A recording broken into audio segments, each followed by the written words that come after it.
Scalp Detox, anyone? Everyday Growth Oil, anyone?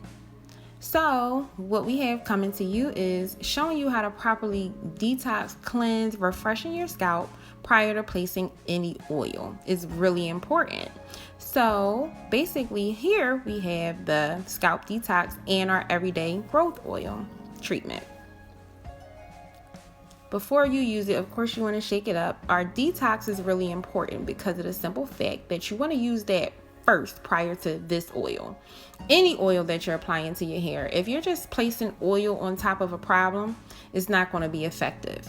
You want to make sure that you're using the Scalp Detox, which is that. You want to shake that up really good.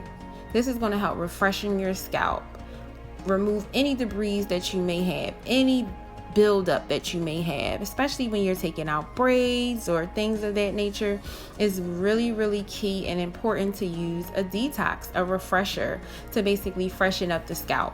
Just imagine if you have buildup, if you do have dry scalp and you're constantly just placing a dry oil on top, you're going to see slight results, but it's not going to be effective to the point where you need to clarify the problem, first, guys, and then go in and always rectify with the oil.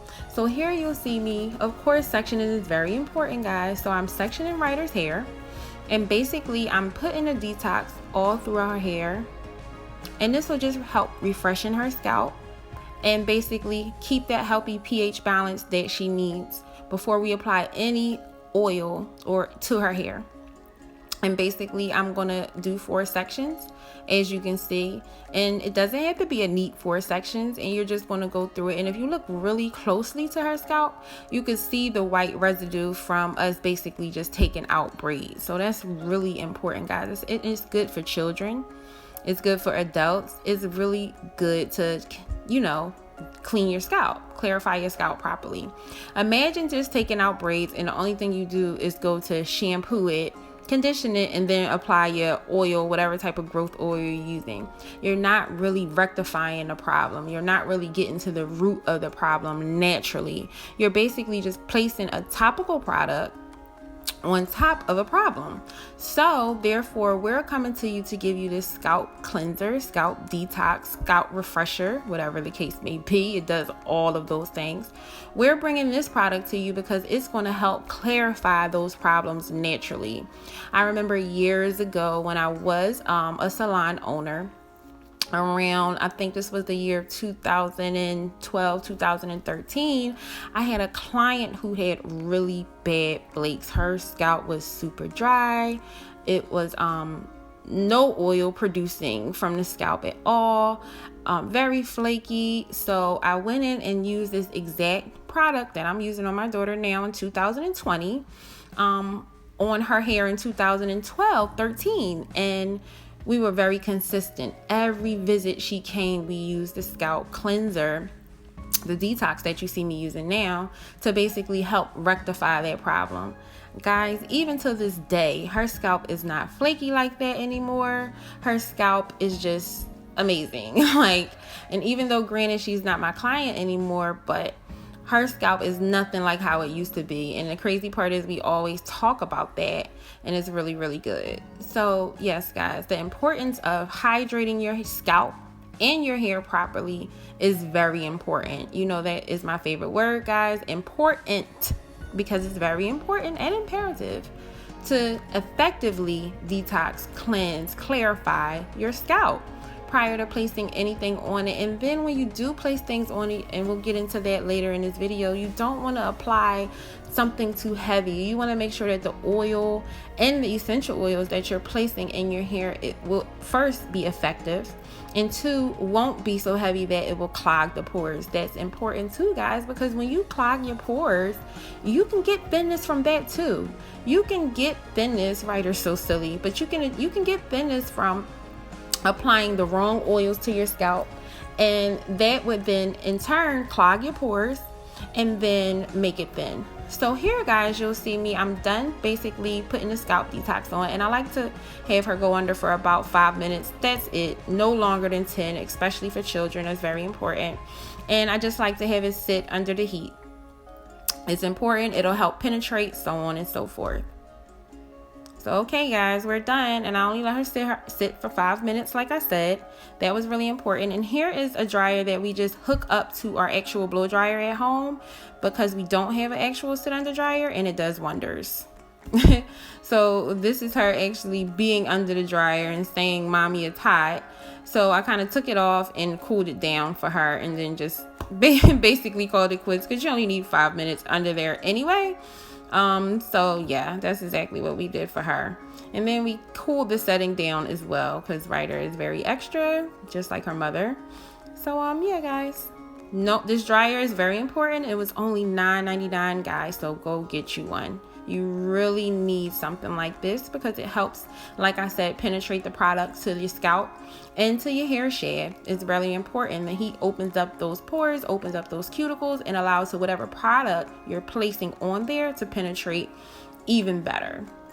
So grab one, $9.99, guys.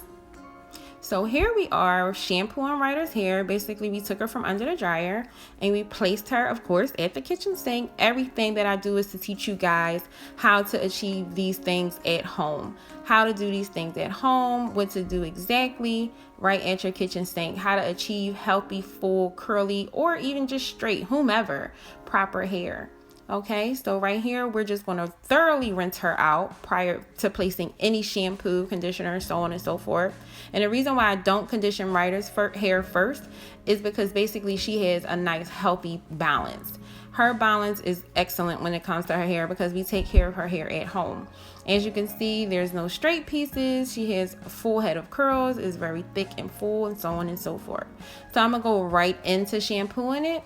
Now, I do recommend if you do need to retain moisture better, rinse the Scalp Detox and then condition your hair. So it's different directions for different people. But excuse me, guys, like I said with Ryder, we're going to shampoo first because she doesn't need to retain moisture. She already retains moisture. So, and her hair is already has a nice pH balance. So I went in with the shampoo right after our detox treatment. And we just want to make sure that it's shampooed very thoroughly.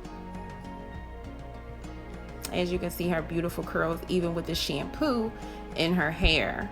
That's what you want to look for, guys. If you do have naturally curly hair, then you just want to make sure that even with shampooing, conditioning, you see those curls. And you'll even notice me to actually kind of pull a little bit on Ryder's hair, not a lot, just a little, because that also helps train your curls.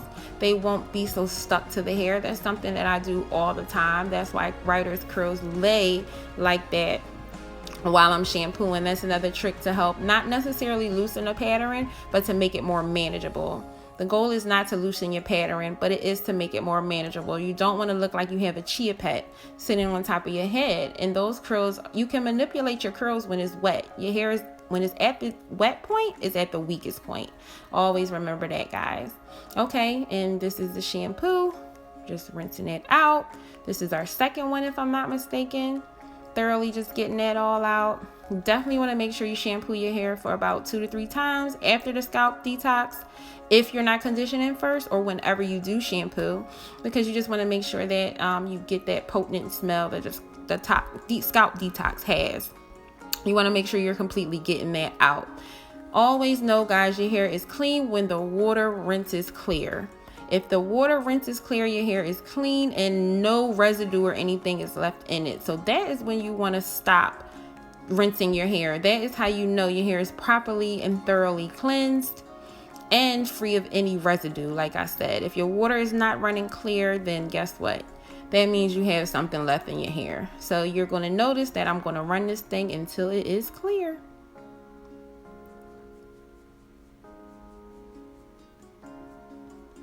Making sure everything is out. Then we want to do our conditioner process. 2 pumps of conditioner is what I use for Ryder, and I'm going to make sure I comb it through very thoroughly, especially with my hands as well. And there we go, we're combing. Okay, guys, so basically, since we're done all that, I'm going to take our everyday growth oil and apply that. Now, granted, Ryder doesn't need to retain a lot of moisture on her scalp, so I am going to apply it right before I blow dry her hair. So basically, with our everyday growth oil, you're just going to make sure you section the hair out first into 4 sections. You always want to section when you're doing something that consists of you manipulating the entire head. So you basically, you definitely always want to section in 4 sections first. And just get those sections. Like I always say, it doesn't have to be neat, but we definitely want to apply this oil prior to blow drying. And you don't have to necessarily do it while the hair is wet, but we all know that's when the hair takes the product the best. And like I said, Ryder doesn't need to use an everyday oil treatment on her hair, so I just do it prior to blow drying at this point because her scalp is healthy and balanced. She has a great pH balance, so we don't have to take this oil, and she doesn't have any thinning. You know, if you have thinning, this is something that you could use daily or every other day. You don't want to overuse it because, like I said, if you overuse it, you definitely can clog your pores.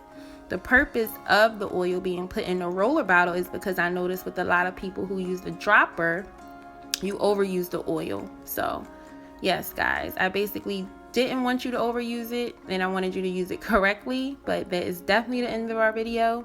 If you need any more information, please just shoot us an email, call, anything. Thanks for watching.